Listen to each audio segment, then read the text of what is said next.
Today we have Porcus D Ace, Sabo and Marco versus. Now I know you're wondering why it's a 3 versus 1, but when I put it 1 versus 1, they all lost. So I had to put them together to increase power, but they still lost to this dude. And the challenger they lost to is none other than Benimaru Shinman. Okay, let's not waste time. Let's just get into how they lost.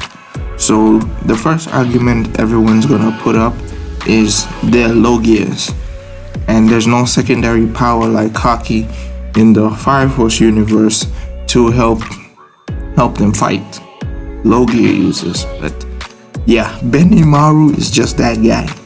So I'm gonna explain to you guys how Benimaru just knocks the hell out of all these people. So first of all, I'm gonna give Ace the flame fruit and Sabo as well. I'm telling you, I tried increasing their power so much, but they still lost.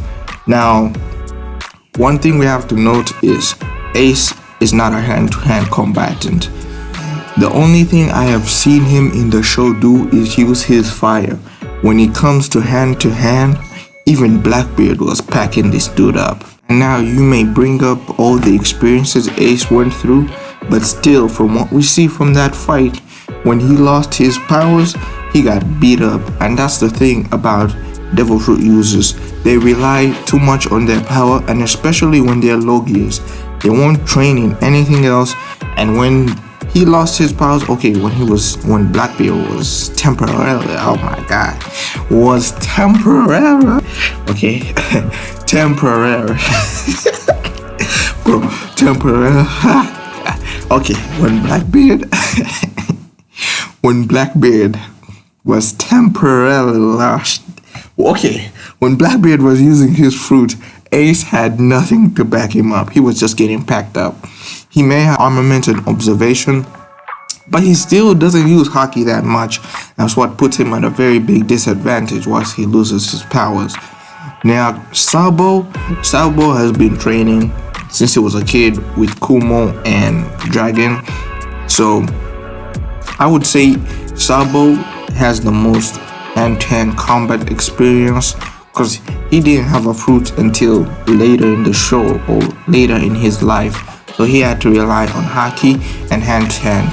And I think he also knows Fishman Karate, right? I think.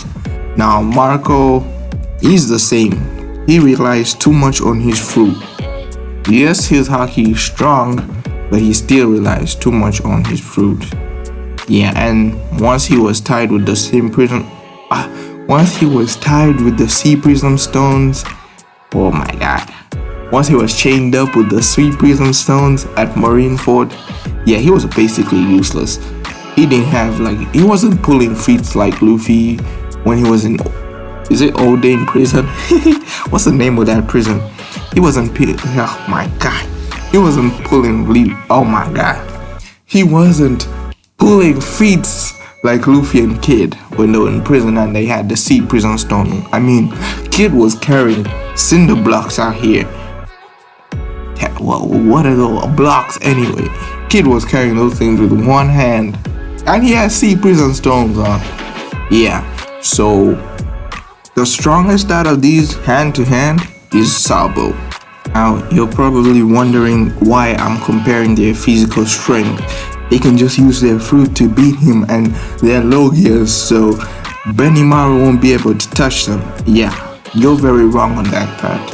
Benimaru can easily touch them. This is where I say, if you haven't read the manga, spoilers ahead. You might wanna evacuate the place, or if you don't care, you can keep watching.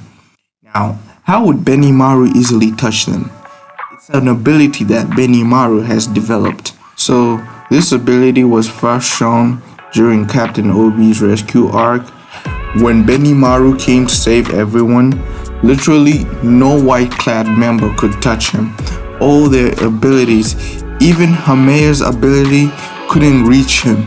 Once it entered that circle, nothing. They all disappeared like they were never there. And this ability is shown more when Benimaru's doppelganger. Oh my god. This ability This ability is shown more when Benimaru's doppelganger attacks. I'm just waiting for this to get animated because this was a hype fight, bro. So during the fight, Benimaru reveals that he can control all ignition abilities within a diameter of 23 Shaco and 2 Sun. So anything that has to do with fire, he controls it. Any ignition, even Kuro's ability is just him. It's just smoke, actually. Smoke, really. Black smoke. I don't know if it's like heated up, but anyway, all that, he controls it. As long as it has heat and is fire related, he controls it. And we see that Benimaru's ability activates immediately. As Kuro tried to escape, Benny just showed up in the back and the smoke immediately cleared out. Now, to explain to you how he beats all those 3, I just needed 2 chapters, really. Actually needed just 3 chapters to tell you how he beats him. So finally, Benimaru shows up to fight his doppelganger. So everybody was hyped. Now, if you've read the manga, you do know where the doppelgangers come from, but if someone here hasn't read the manga and like they just want to watch the video, I'm gonna explain. Benimaru's doppelganger was a materialization of the image that Asakusa and the Empire folks have of the strongest. Like what they think is the strongest was the materialization of Benimaru. As we know, he's the strongest of all the captains, and everyone sees him as the god of as the king of destruction. So as the battle begins, his doppelganger activates his Nichirin. I hope I'm saying that correctly. And Benny states, "Hey, now, are you trying to set the whole world on fire?" And this dude is like, "I'll kill you along with the whole planet." With the whole planet, bro. Why is he referring to the planet? And then we see this, an entire ring around Earth, meaning he could practically destroy the planet. Bro, this proved that Benimaru was freaking planetary, man. And bro, this is just gonna get crazy. He's yapping a lot. He's ready to destroy the whole planet. And then the craziest thing happens. This dude Benimaru puts out 2 fingers and just blitz this dude. 2 fingers, bro. 2 fingers. I don't know, bruh. 2 fingers, bro. It took 2 fingers. Bro, he didn't even punch him, bro. Remember how he took out that demon in Asakusa? Yeah. 2 fingers, just 2, and boom, done. And bro, his doppelganger, bro was confused, like what the hell? And his doppelganger states, "Hey, what's going on? I'm the strongest that exists in the imagination of everyone in this empire. Just look at those Just look at those Asikusa folk. I am the materialization of the absolute trust that they have in you." Bro, and Benny says, "I guess they think I'm weaker than I actually am." Bro, this is crazy, bro.